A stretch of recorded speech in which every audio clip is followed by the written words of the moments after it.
Today, you're connected more than ever. Your friends, your family, your life. Having a partner that understands banking is what you do on your time, anywhere you like. It's about being connected. Renaissance Bank, understanding you.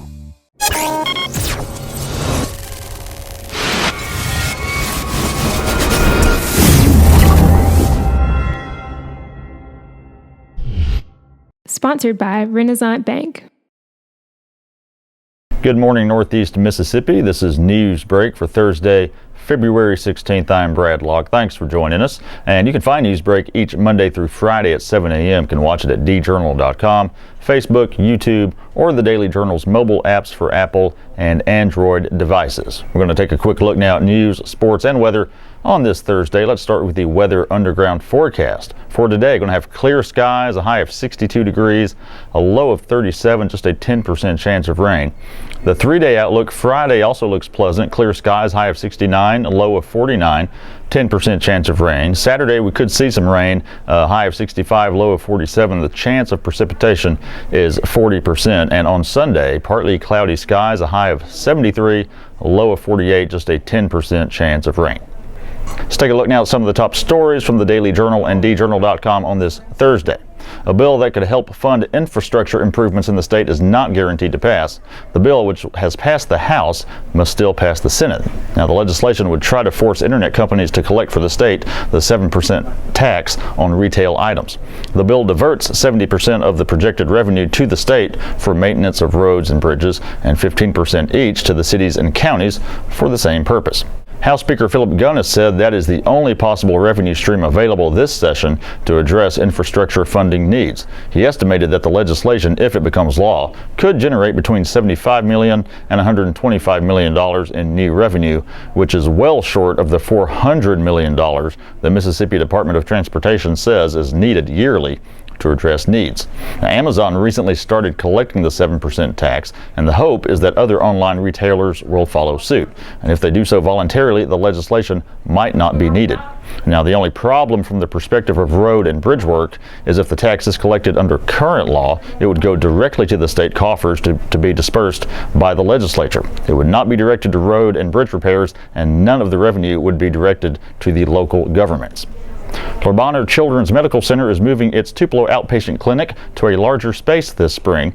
The new clinic will be located in the old Hancock Fabrics building in Tupelo Commons off North Gloucester. The new location will double the space of the clinic, which currently resides behind North Mississippi Medical Center. The clinic is expected to open by April 1st. Bonheur will invest between $6 and $7 million in the new 12,000 square foot space, including renovations, additional diagnostic equipment, staffing, materials, and operating expenses. According to nurse practitioner Monica McCarley, the new clinic will also be more kid-friendly. McCarley is one of 2 full-time nurse practitioners based in Tupelo to supplement the specialists, the other being Angela Clegg. The Memphis Children's Hospital has had a presence in Tupelo for 30 years, with cardiologists traveling to see infants born with heart defects. In 2008, Bonheur partnered with NMMC to open an outpatient clinic in the former MedServ building. The clinic started with pediatric cardiologists and neurologists coming a couple of times a month. Now there are regular clinics with pediatric specialists in neurology, cardiology, gastroenterology, pulmonology, surgery, and neurosurgery. The expansion will allow Bonheur to add pediatric, nephrology, allergy, and orthopedic specialists.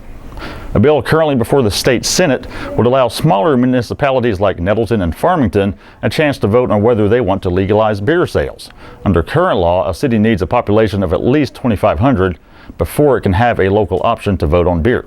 House Bill 1321 reduces that population requirement to 1,500 for cities within 3 miles of a wet city or county.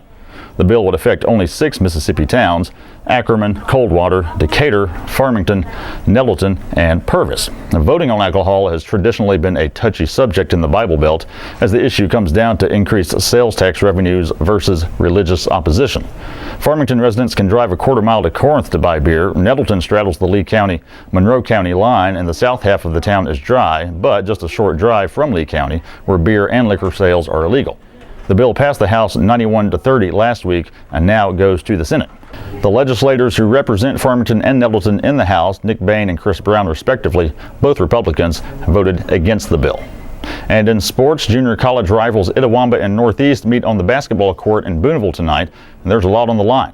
On the men's side, Northeast is tied with Holmes for first place in the North Division, while ICC is in fourth. The homestanding Tigers have won 5 in a row, but they lost the first meeting with ICC this year, 88-85 on January 23rd. The Indians are led by Brian Hallams, who is averaging 17.1 points per game. Northeast is paced by Leroy Buchanan's 19.2 points per game.